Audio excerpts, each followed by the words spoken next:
Dans le document d'orientation budgétaire que vous nous présentez aujourd'hui, vous indiquez que nos recettes sont contraintes, volatiles et incertaines. Vous avez raison de vous intéresser aux recettes, sur lesquelles nous n'avons d'ailleurs aucune marge de manœuvre, alors que l'actualité nous le rappelle ces derniers jours. La fiscalité, matière ô combien technique, a un impact fort sur la vie de nos concitoyens. L'histoire de ces dernières années nous montre même qu'elle peut défaire des gouvernements si ceux-ci n'ont pas de cap clair et ne savent pas parler de redevabilité et répondre à la question « quel prélèvement pour quelle politique publique ?» L'élasticité des recettes est inférieure à 1 ces dernières années, mais la part des recettes liées à l'activité économique augmente. On verra si se dessine effectivement une territorialisation de la CVAE, mais avouons que les règles de répartition ne sont pas très justes aujourd'hui. Et force est de constater que les politiques d'aménagement de notre territoire, de notre pays, ont conduit à concentrer l'activité économique en Île-de-France, qui sature aujourd'hui. Et il n'est pas illogique, selon nous, quand les impôts des régions sont assis sur l'activité économique, qu'il y ait une péréquation et une contribution à l'effort de solidarité vis-à-vis des autres collectivités. 2019 sera l'année de mise en place du prélèvement à la source, de la poursuite de la suppression progressive d'une part de la taxe d'habitation, puisqu'il restera une taxe d'habitation secondaire et pour l'instant un fichier de millions de locaux à gérer.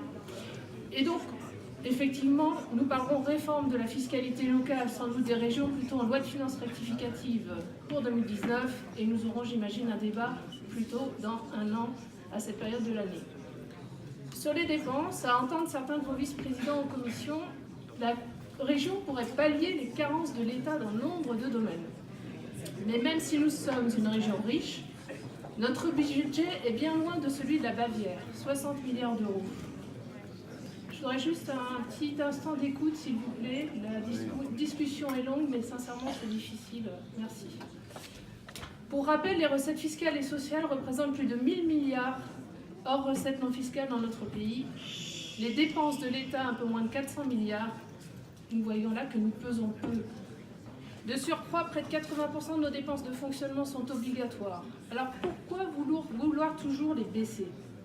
Il ne faut pas dépenser moins, mais dépenser bien. Cette politique de baisse pénalise systématiquement dans notre région ceux qui ont peu. Ce sont des services en moins, notamment pour les plus fragiles. Vous parliez en début de mandature de financement d'une grande partie de vos politiques par les fonds européens, mais 3 ans après, nous espérons surtout échapper à un dégagement d'office. Nous en saurons sans doute plus dans quelques semaines.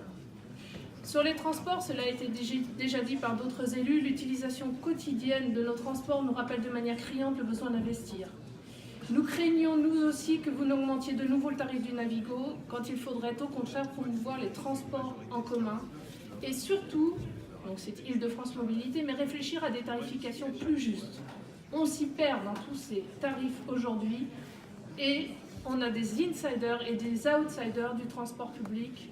Ça n'est pas possible selon nous. Si nous devions avoir un nuage de mots de ce document d'orientation budgétaire, il comporterait notamment les mots transformation et transition. Alors vous parlez de transformation écologique. Souhaitez-vous vraiment toujours aller vers une région décarbonée? Vous annoncez le plan régional de prévention et de gestion des déchets d'Île-de-France, le schéma régional biomasse, une stratégie en faveur de l'économie circulaire, les assises nationales de la biodiversité, une COP francilienne énergie-climat et le premier sommet mondial sur la construction biosourcée. Nous rajoutons qu'une exigence doit prévaloir dans les travaux des lycées, c'est l'exigence environnementale. Mais vous donnerez-vous concrètement plus de moyens en 2019 qu'en 2018 pour y parvenir? Transition numérique ensuite. Aujourd'hui, à peine 8% des collectivités ont entrepris une libération de leurs données publiques. Nous pensons pourtant que c'est nécessaire et utile. Être smart, c'est mettre des données à disposition des acteurs économiques, mais également des franciliens, des associations et des élus. Ça s'appelle la transparence. Et ces données seront très utiles pour un chantier qui tient à cœur, nous le savons, de M. Salvini, l'évaluation, comme il l'a rappelé tout à l'heure. Nous vous soutiendrons dans cette idée de mieux évaluer les politiques publiques de notre région. Enfin, avec qui comptez-vous mener toutes ces politiques? Car sur la masse salariale, c'est devenu un marronnier. Vous annoncez la suppression de nouveau de 50 postes au siège. Pourquoi 50? Chaque année 50. Vous savez pourtant que ce sont les hommes et les femmes de notre collectivité qui sont essentiels pour la mise en œuvre des dites politiques. Alors si je résume, ça a été dit déjà auparavant, vous voulez inverser le ratio investissement-fonctionnement. Nous attendrons le compte administratif ou plus tard le compte financier unique pour voir si cela est réellement mis en œuvre. Vous envisagez un emprunt d'équilibre plus faible que celui voté au budget primitif 2018. Vous n'avez pas contractualisé avec l'État, mais finalement, cela a été dit aussi, vous respectez les objectifs fixés par le gouvernement pour limiter nos dépenses et limiter notre capacité de désendettement, alors que nous devons dès aujourd'hui investir pour préparer l'avenir. Nous continuons à regretter que sous couvert de simplicité, des dispositifs régionaux importants en termes budgétaires ne s'appuient pas sur des critères. Vous avez rappelé ce matin l'importance des corps et gares et la recherche de diminution des inégalités sociales et entre territoires. Nous regrettons d'ailleurs que la lutte contre les fractures n'arrive qu'en page 54 de votre document, sur 62, et la mention d'une région solidaire en page 58. Enfin, 2019 sera l'année de notre déménagement à Saint-Ouen. Nous réitérons, comme le Césaire, comme d'autres groupes, notre demande de connaître les coûts globaux et les économies générées par cette opération.